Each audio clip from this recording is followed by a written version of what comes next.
I have endeavored in this ghostly little book to raise the ghost of an idea which shall not put my readers out of humor with themselves, with each other, with the season, or with me.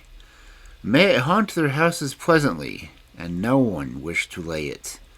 Their faithful friend and servant, Charles Dickens, December 1843. Stave 1. Marley's Ghost. Marley was dead, to begin with. There is no doubt whatever about that.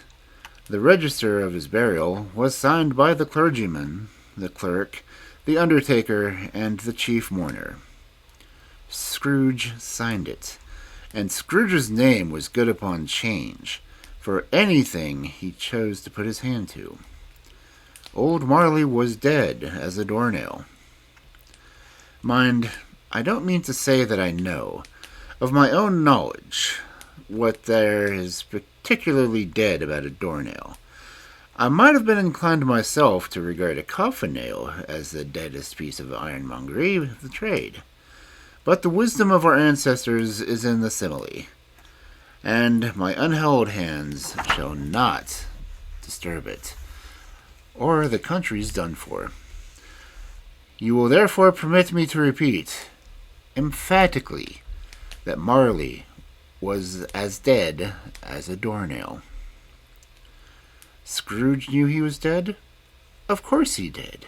How could it be otherwise? Scrooge and he were partners for I don't know how many years. Scrooge was his sole executor, his sole administrator, his sole assign, his sole residuary legatee, his sole friend, and sole mourner.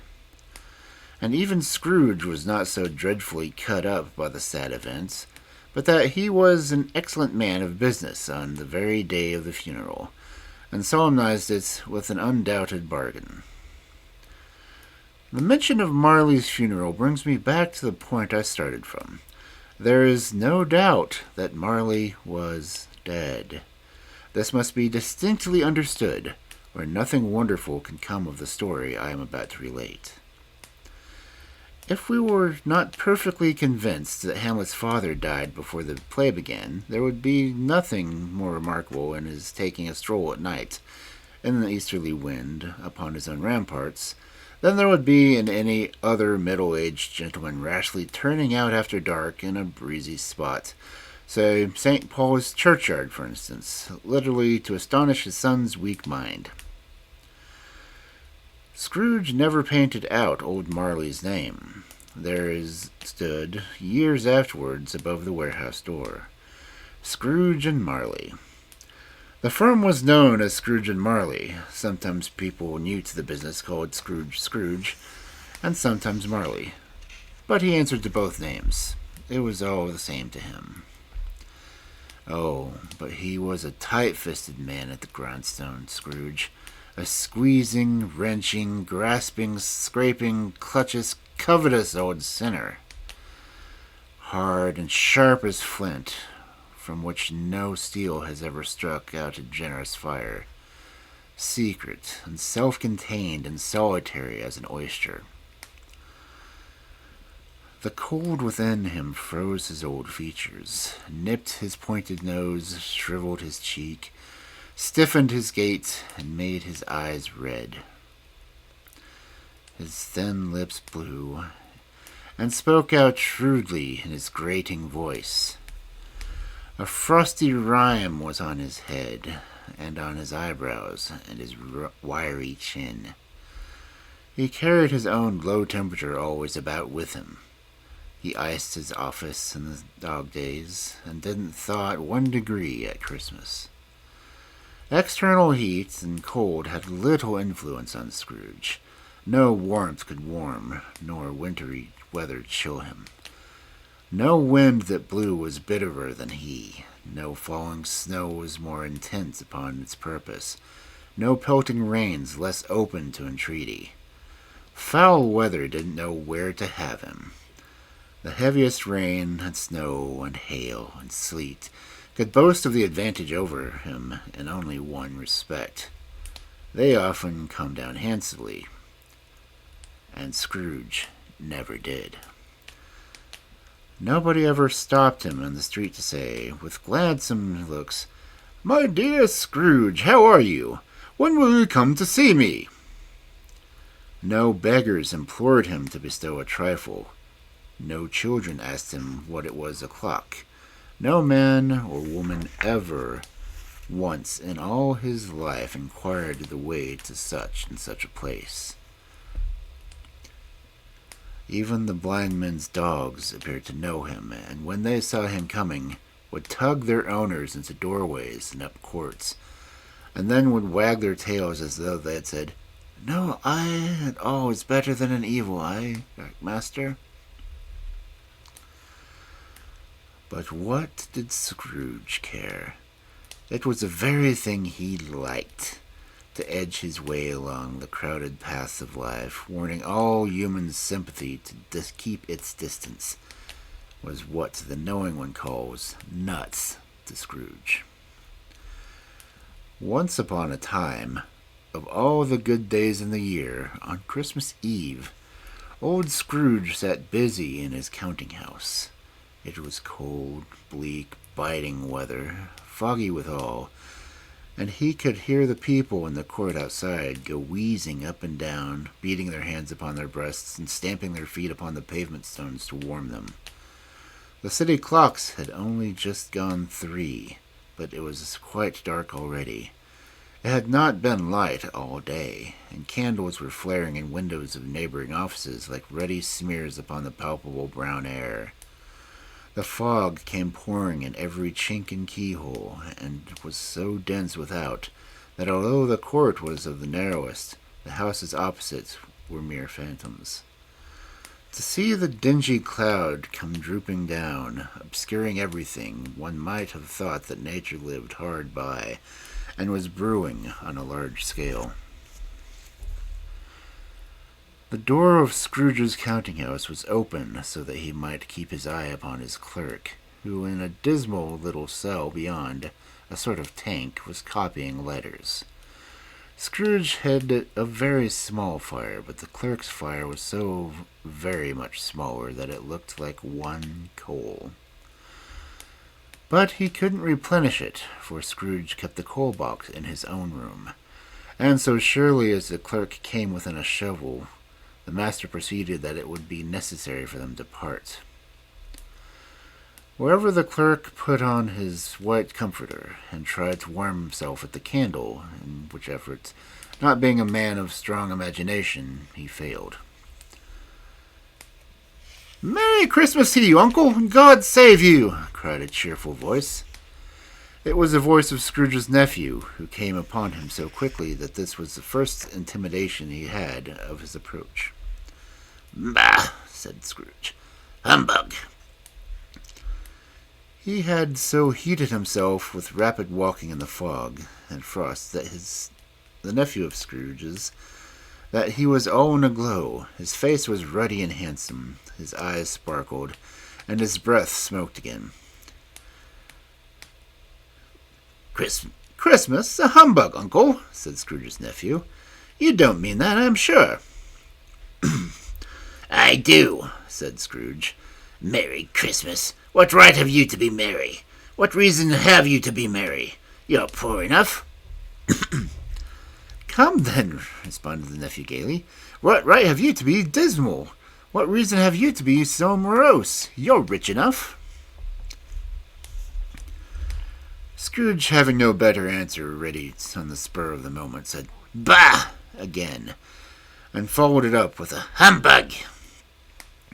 "Don't be cross, Uncle," said his nephew. "What else can I be," returned the uncle, "when I live in such a world of fools as this? Merry Christmas. Out upon Merry Christmas. What's Christmas time to you but a time for paying bills without money, a time for finding yourself a year older, and not an hour richer, a time for balancing your books and having every item in 'em through the round dozen of mouths presented dead against you? If I could work my will," said Scrooge indignantly, "every idiot who goes about with Merry Christmas on his lips should be boiled with his own pudding. and buried with a stake of holly through his heart. He should." "Uncle," pleaded the nephew. "Nephew," returned the uncle sternly, "keep Christmas in your way, and let me keep it in mine." "Keep it?" repeated Scrooge's nephew. "But you don't keep it." "Then leave it to me alone, then," said Scrooge. "Much good may it do you. Much good it has ever done you." "There are many things from which I might be derived good, by which I have not profited, I dare say," returned the nephew. "Christmas among the rest, but I am sure I have thought of Christmas time, when it has come around, apart from the veneration due to its sacred name and origin. If anything belonging to it can be a part of that, as a good time, a kind, forgiving, charitable, pleasant time, the only time I know of in the long calendar of the year, when men and women seem by one consent to open their shut-up hearts freely, and to think of people below them as if they really were fellow passengers to the grave, and not another race of creatures bound to other journeys. And therefore, uncle, although it was never put a scrap of gold or silver in my pocket, I believe that it has done me good, and will do me good, and I say, God bless it." The clerk in the tank involuntarily applauded, becoming immediately sensible to the impropriety. He poked the fire and extinguished the last frail spark forever. "Let me hear another word from you," said Scrooge, "and you'll keep your Christmas by losing your situation. You're quite a powerful speaker, sir," he added, turning to his nephew. "I wonder you don't go into Parliament." "Don't be angry, uncle. Dine with us tomorrow." Scrooge said that he would see him. Yes, indeed, he did. He went to the whole length of expression, and said that he would see him in that extremity first. "But why?" said Scrooge's nephew. "Why?" "Why did you get married?" said Scrooge. "Because I fell in love." "Because you fell in love," growled Scrooge, as if that were the only thing in the world more ridiculous than a Merry Christmas. "Good afternoon." "Nay, uncle, but you never came to see me before that happened. Why is it a reason for not coming now?" "Good afternoon." "I want nothing from you. I ask nothing of you. Why can we not be friends?" "Good afternoon." "I am sorry with all my heart to find you resolute. We have never had any quarrel to which I have been a party, but I have made the trial and homage of Christmas, and I'll keep my Christmas humour to the last. So Merry Christmas, uncle." "Good afternoon," said Scrooge, "and a Happy New Year." "Good afternoon," said Scrooge. His nephew left the room without an angry word, notwithstanding. He stopped at the counter door to bestow his greetings in the season upon the clerk, who, cold as he was warmer than Scrooge, for he returned them cordially. "There's another fellow," muttered Scrooge, who overheard him. "My clerk with 15 shillings a week, with a wife and a family, talking about a Merry Christmas. I'll retire to Bedlam." This lunatic, in letting Scrooge's nephew out, had let 2 other people in. They were portly gentlemen, pleasant to behold, and now stood with their hats off in Scrooge's office. They had books and papers in their hands, and bowed to him. "Scrooge and Marley's, I presume?" said one of the gentlemen, referring to his list. "Have I the pleasure of addressing Mr. Scrooge or Mr. Marley?" "Mr. Marley has been dead these 7 years," Scrooge replied. "He died 7 years ago, this very night." "We have no doubt his liberality is well represented by the surviving partner," said the gentleman, presenting his credentials. It certainly was, for they had been 2 kindred spirits. At the ominous word of liberality, Scrooge frowned and shook his head, and handed the credentials back.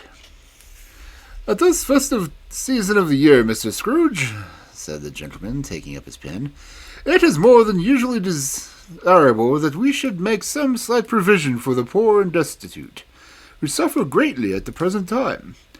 Many thousands are in want of common necessities. Hundreds of thousands are in want of common comfort, sir. Are there no prisons? Asked Scrooge. Plenty of prisons, said the gentleman, laying down the pen again. And the union workhouses, demanded Scrooge. Are they still in operation? They are still, returned the gentleman. I wish I could say that they are not. The treadmill and the poor law are in full vigor, then? Asked Scrooge. Both very busy, sir. Oh, I was afraid from what you said at first that something had occurred to stop them from their useful course, said Scrooge. I am very glad to hear it. Under the impression that they scarcely furnish Christian cheer of mind or body to the multitude, replied the gentleman, a few of us are endeavoring to raise a fund to buy the poor some meat and drink and means of warmth. We choose this time because it is a time of all others when want is keenly felt and abundance rejoices. What shall I put you down for? Nothing, Scrooge replied. You wish to be anonymous. I wish to be left alone, said Scrooge. Since you ask me what I wish, gentlemen, that is my answer. I don't make merry myself at Christmas, and I can't afford to make idle people merry. I help to support the establishments I have mentioned. They cost enough, and those who are badly off must go there. Many can't go there, and many would rather die. If they would rather die, said Scrooge, they had better do it and decrease the surplus population. Besides, excuse me, I don't know that. But you might know it, observed the gentleman. It's not my business, Scrooge returned. It's enough for a man to understand his own business, not to interfere with other people's. Mine occupies me constantly. Good afternoon, gentlemen. Seeing clearly that it would be useless to pursue their points, the gentleman withdrew. Scrooge resumed his labors with an improved opinion of himself, and in a more facetious temper than was usual for him. Meanwhile, the fog and darkness thickened so that people ran about with flaring lamps, proffering their services to go before horses and carriages, and conduct them on their way. The ancient tower of the church, whose gruff old bell was always peeping slyly down at Scrooge out of a Gothic window in the wall, became invisible, and struck the hours and quarters of the clouds with tremulous vibrations afterwards, as if its teeth were chattering in its frozen head up there. The cold became intense. In the main street at the corner of the court, some laborers were repairing the gas pipes, and had lighted a great fire in the brazier, round which a party of ragged men and boys were gathered, warming their hands and wrinkling their eyes before the blaze in rapture. The water plug being left in solitude, its overflowings suddenly congealed and turned to misanthropic ice. The brightness of the shops where holly sprigs and berries crackled in the lamp heat of the windows, made pale faces ruddy as they passed.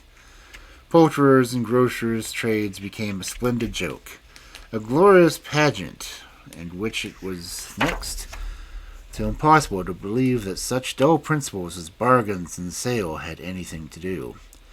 The Lord Mayor, in the stronghold of the mighty mansion house, gave orders to his 50 cooks and butlers to keep Christmas as Lord Mayor's household should, and even the little tailor, whom he had fined 5 shillings on the previous day for being drunk and bloodthirsty in the streets, stirred up tomorrow's pudding in his garret, while his lean wife and the baby sallied out to buy the beef.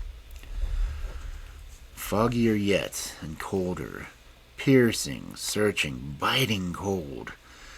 If the good Saint Dunstan had but nipped the evil spirit's nose with a touch or such weather as that, instead of using his familiar weapons, then indeed he would have roared to lusty purpose.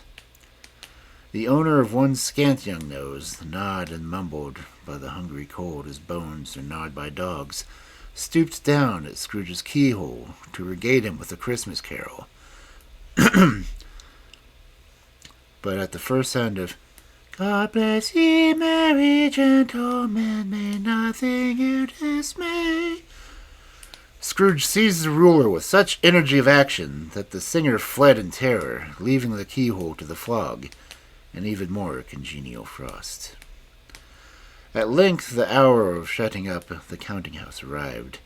With an ill will, Scrooge dismounted from his stool and tacitly admitted the fact to the expectant clerk in the tank, who instantly snuffed his candle out and put on his hat.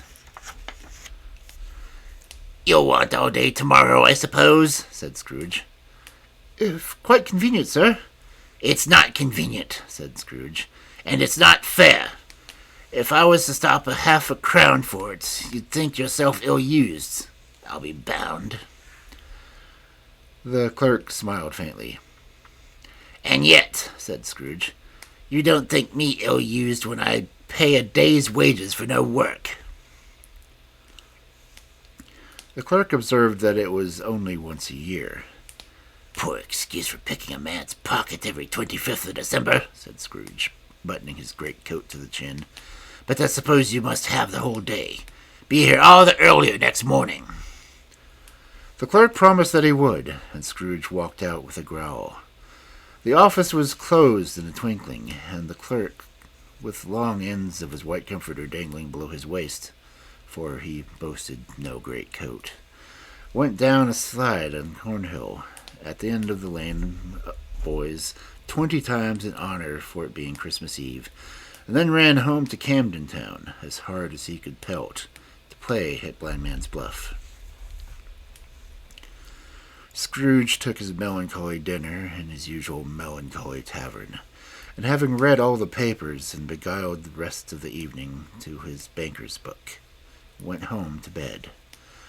He lived in chambers which had once belonged to his deceased partner. They were a gloomy suite of rooms in a lower pile of building up a yard, where it had so little business to be, that one could scarcely help fancying it must have run there when it was a young house, playing hide-and-seek with other houses, and have forgotten the way out again. It was old enough now, and dreary enough, for nobody lived in it but Scrooge, the other rooms being all let out as offices. The yard was so dark that even Scrooge, who knew its every stone, was fain to grope with his hands. The fog and frost so hung about the old black gateway of the house that it seemed as if the genius of the weather sat in mournful meditation on the threshold. Now, it is a fact that there was nothing at all particular about the knocker on the door, except that it was very large. It was also a fact that Scrooge had seen it night and morning during his whole residence in that place.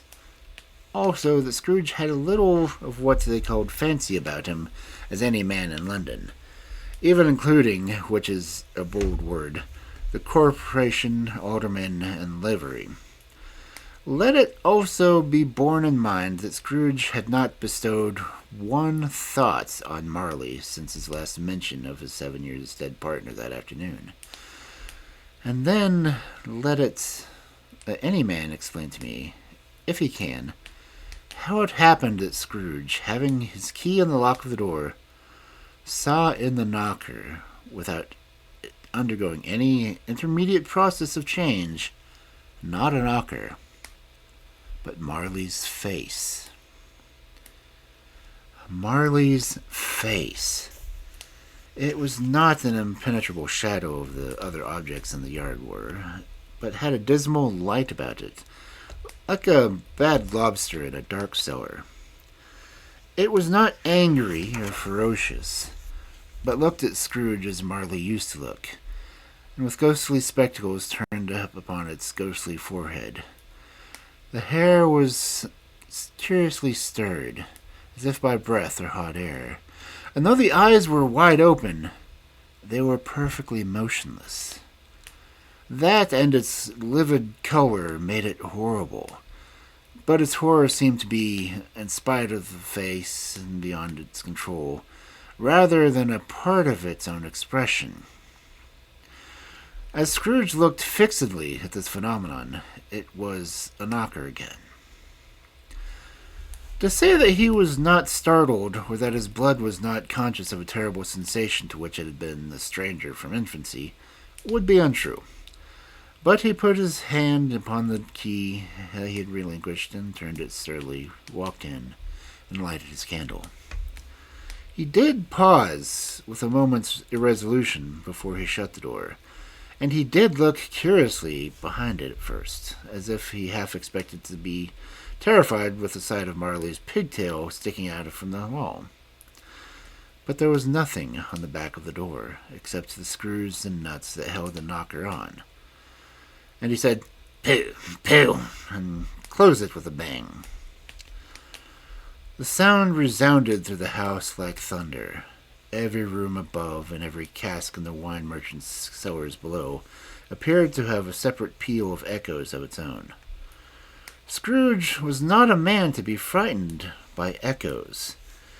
He fastened the door and walked across the hall and up the stairs, slowly too, trimming his candle as he went.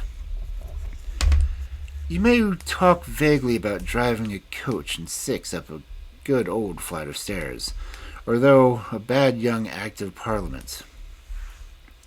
But I mean to say you might have got a hearse up that staircase, and taken it broadwise, with a splinter bar towards the wall, and the door towards the balustrades, and done it easily. There was plenty of width for that, and room to spare, which is perhaps the reason why Scrooge thought he saw a locomotive hearse going on before him in the gloom. Half a dozen gas lamps out of the street wouldn't have lighted the entry too well, and you may suppose that it was pretty dark with Scrooge's dip. Up Scrooge went, not caring a button for that. Darkness is cheap, and Scrooge liked it. But before he shut his heavy door, he walked through his rooms to see that all was right. He had just enough recollection of the face to desire to do that. Sitting room, bedroom, the lumber rooms, all as they should be. Nobody under the table, nobody under the sofa.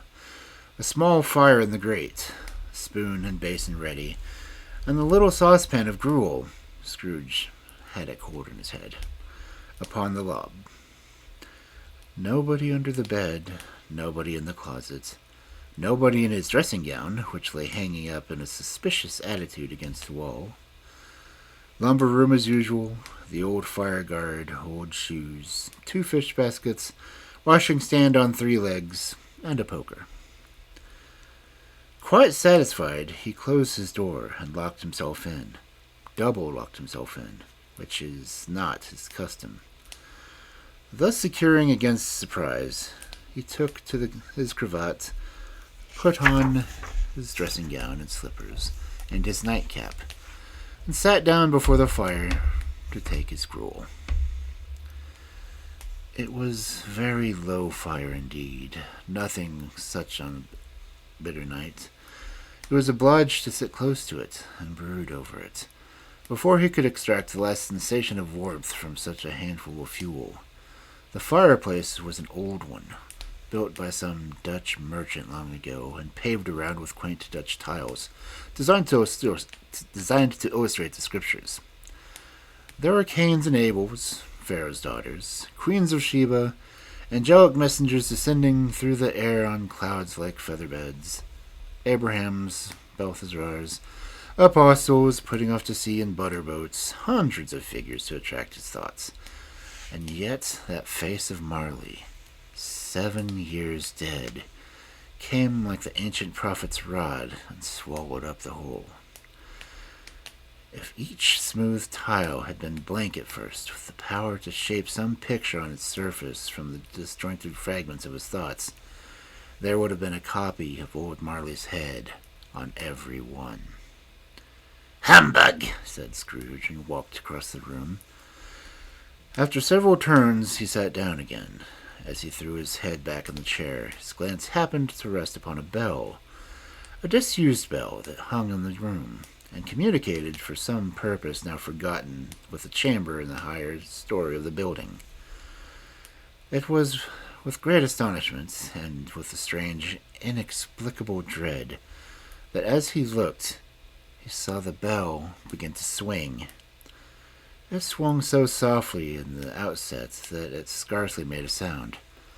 But soon it rang loudly, and so did every in the house.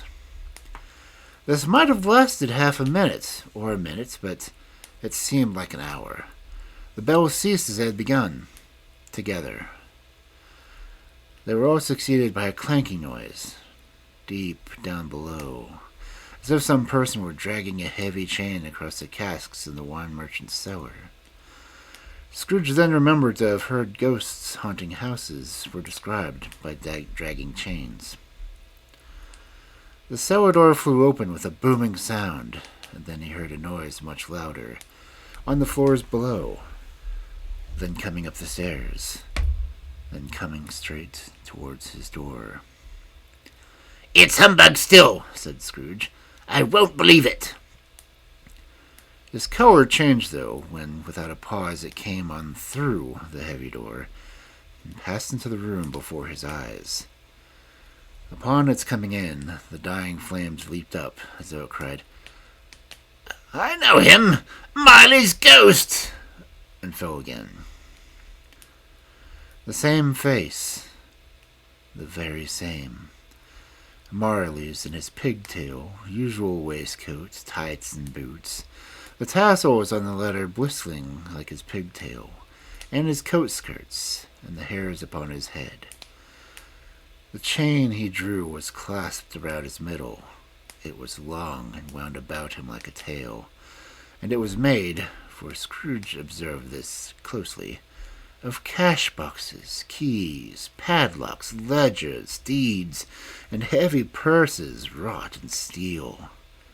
His body was transparent, so that Scrooge, observing him and looking through his waistcoat, could see the two buttons on his coat behind. Scrooge had often heard it that Marley had no bowels, but he had never believed it until now. Nor did he believe it, though he looked at the phantom through and saw it standing before him, though he felt the chilling influence of its death-cold eyes, and marked the very texture of the folded handkerchief bound around its head and chin, which wrapper he did not observe before. He was still incredulous, and fought against his senses. "How now?" said Scrooge, caustic and cold as ever. "What do you want with me?" Much. Marley's voice, no doubt about it. "Who are you?" Ask me who I was. "Who were you, then?" said Scrooge, raising his voice. "You're particular for a shade." He was going to say, "To a shade," but substituted this, as more appropriate. In life I was your partner, Jacob Marley. Can you sit down?" asked Scrooge, looking doubtful of him. I can. "Do it then." Scrooge asked the question because he didn't know whether a ghost so transparent might find himself in a condition to take a chair, and felt that in the event of its being possible, it might involve a necessity of the embarrassing explanation. But the ghost sat down on the opposite side of the fireplace, as if he were quite used to it. You don't believe in me, observed the ghost. "I don't," said Scrooge. What evidence would you have of my reality beyond that of your senses? "I don't know." Why do you doubt your senses? "Because," said Scrooge, "a little thing affects them. A slight disorder of the stomach makes them cheats. You might be an undigested bit of beef, a blot of mustard, a crumb of cheese, a fragment of an underdone potato. There's no more of gravy than of the grave about you, whatever you are."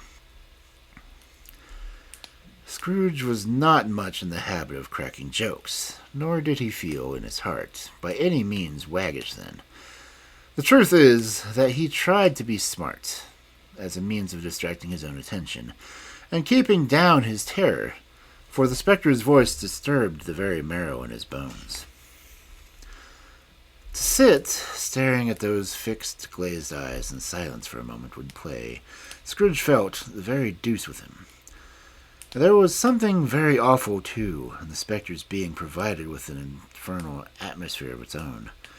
Scrooge could not feel it himself, but this was clearly the case, for though the ghost sat perfectly motionless, its hair and skirts and tassels were still agitated by the hot vapors as from an oven. "You see this toothpick?" said Scrooge, returning quickly to his charge, for the reason just assigned, and wishing, though it were not only for a second, to divert the vision's stony gaze from himself. "I do," replied the ghost. "You are not looking at it," said Scrooge. "But I see it," said the ghost, "notwithstanding." "Well," returned Scrooge, "I have but to swallow this, and be for the rest of my days persecuted by a legion of goblins, all of my own creation.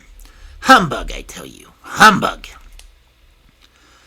At this, the spirit raised a frightful cry, and shook its chains in such a dismal and appalling noise that Scrooge held on tight to his chair to save himself from falling in a swoon.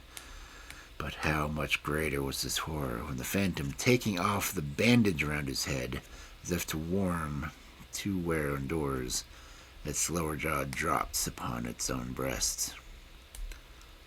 Scrooge fell upon his knees and clasped his hands before him. "Mercy!" he cried. "Dreadful apparition, why do you trouble me?" "Man of the worldly mind," replied the ghost, "do you believe in me or not?" I do," said Scrooge. "I must. Why do spirits walk the earth, and why do they come to me?"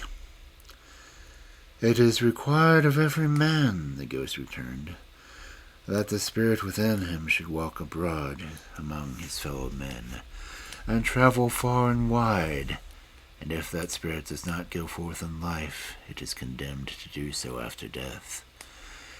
It is doomed to wander through the world, oh, woe is me, and witness what it cannot share, but might have shared on earth, and turned to happiness." Again the spectre raised a cry, and shook its chain and wrung its shadowy hands. "You are fettered," said Scrooge, trembling. "Tell me why." "I wear the chain I forged in life," replied the ghost. "I made it link by link and yard by yard, and girded it on my own free will, and of my own free will I wore it. Is its pattern strange to you?" Scrooge trembled more and more. "Or would you know," pursued the ghost, "the weight and length of the strong coil you bear yourself? It was full of heavy as long as this 7 years ago. Have you labored on it since? It is a ponderous chain." Scrooge glanced about him on the floor in expectation of finding himself surrounded with some 50 or 60 fathoms of iron cable, but he could see nothing. "Jacob," he said imploringly. "Oh, Jacob, Marley, tell me more. Speak comfort to me, Jacob." "I have none to give," the ghost replied. "It comes from other regions, Ebenezer Scrooge, and is conveyed by other ministers to other kinds of men. Nor can I tell you what I would. A very little more is all permitted to me. I cannot rest, I cannot stay, I cannot linger anywhere. My spirit never walked beyond our counting house, mark me. In life my spirit never roved beyond the narrow limits of our money-changing hole, and weary journeys lie before me." It was a habit with Scrooge, whenever he became thoughtful, to put his hands in his breeches pockets, pondering on what the ghost had to say. He did so now, but without flipping off his eyes or keeping off his knees. "You must have been very slow about it, Jacob," Scrooge observed, in a businesslike manner, though with humility and indifference. "Slow?" the ghost repeated.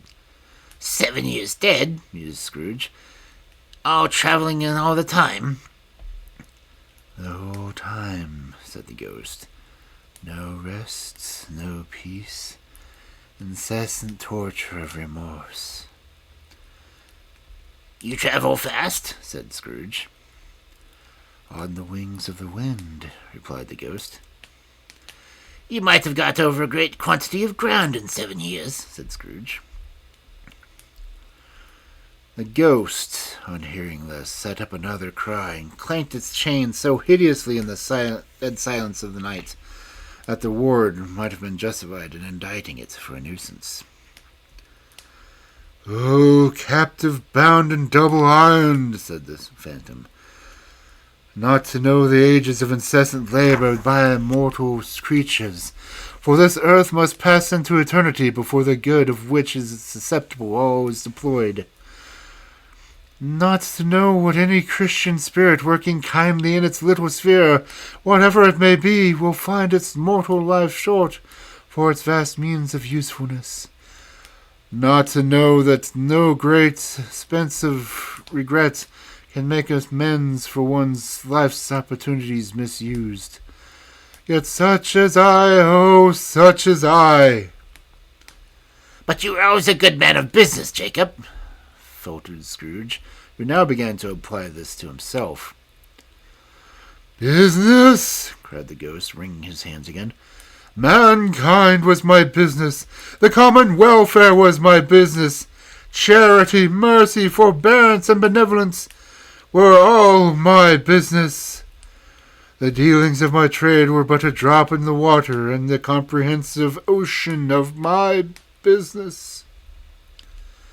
It held up its chains at arm's length, as if they were the great cause of all his unavailing grief, and flung it heavily upon the ground again. "All this time the rolling year," said the spirit, "I suffer most. Why did I walk through crowds of fellow beings with my eyes turned down, and never raise them to that blessed star which led the wise men to the poor abode? Were there no poor homes in which its light could have conducted me?" Scrooge was very much dismayed to hear the spectre going on at this rate, and began to quake exceedingly. "Hear me!" cried the ghost. "My time is nearly gone." "I will," said Scrooge. "But don't be hard upon me. Don't be flowery, Jacob. Pray." "How is it that I appear before you in the shape that you can see, I may not tell. I have sat invisible beside you many and many a day." It was not an agreeable idea. Scrooge shivered and wiped the perspiration from his brow. "That is no light part of my penance," pursued the ghost. "I am here tonight to warn you that you have yet a chance to escape my fate. A chance and hope of my procuring, Ebenezer." "You were always a good friend to me," said Scrooge. "Thank ye." "You will be haunted," resumed the ghost, "by 3 spirits." Scrooge's countenance fell almost as low as the ghost had done. "Is that the chance and hope you mentioned, Jacob?" he demanded in a faltering voice. "It is." I think I'd rather not," said Scrooge. "Without their visits," said the ghost, "you cannot hope to shun the path I tread. Expect the first tomorrow when the bell tolls 1. "Couldn't I take them all at once and have it over, Jacob?" hinted Scrooge. "Expect the second on the next night at the same hour. The third upon the next night when the last stroke of 12 has ceased to reverberate. Look to me no more, and look that, for your own sake, you remember what has passed between us." When it had said these words, the spectre took its wrapper from the table and bound it round its head as before. Scrooge knew this by the smart sound of its teeth made, when the jaws were brought together by the bandage.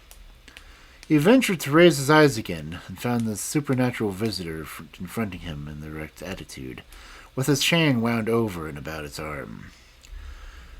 The apparition walked backwards from him, and at every step it took, the window raised itself a little, so that when the spectre reached it, it was wide open. It beckoned Scrooge to approach, which he did. When they were within 2 paces of each other, Marley's ghost held up its hand, warning him to come no nearer. Scrooge stopped. Not so much in obedience as in surprise and fear. For the raising of the hand, he became sensible and confused noises in the air. Incoherent sounds of lamentation and regret, wailings inexpressively sorrow and self-accusatory. The spectre, after listening for a moment, joined in the mournful dirge and floated out upon the bleak, dark night. Scrooge followed to the window, desperate in his curiosity. He looked out. The air was filled with phantoms, wandering hither and thither in restless haste, and moaning as they went.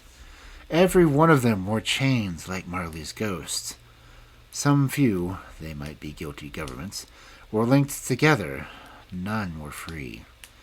Many had personally known Scrooge in their lives. He had been quite familiar with one old ghost in a white waistcoat with a monstrous iron safe attached to its ankle, who cried piteously at being unable to assist a wretched woman with an infant, whom it sat below in a deep step.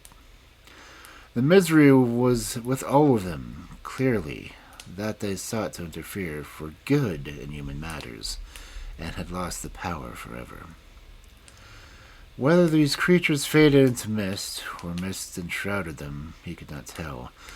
But they and their spirits' voices faded together, and the night became as it had been when he walked home. Scrooge closed the window and examined the door by which the ghost had entered. It was double locked, and had locked with his own hands, and the bolts were undisturbed. He tried to say "humbug," but stopped at the first syllable, and being from the emotion he had undergone, or the fatigues of the day, or his glimpse of the invisible world, or the dull conversation with the ghost, or the lateness of the hour, much in which need of repose, went straight to bed, without undressing, and fell asleep in an instant.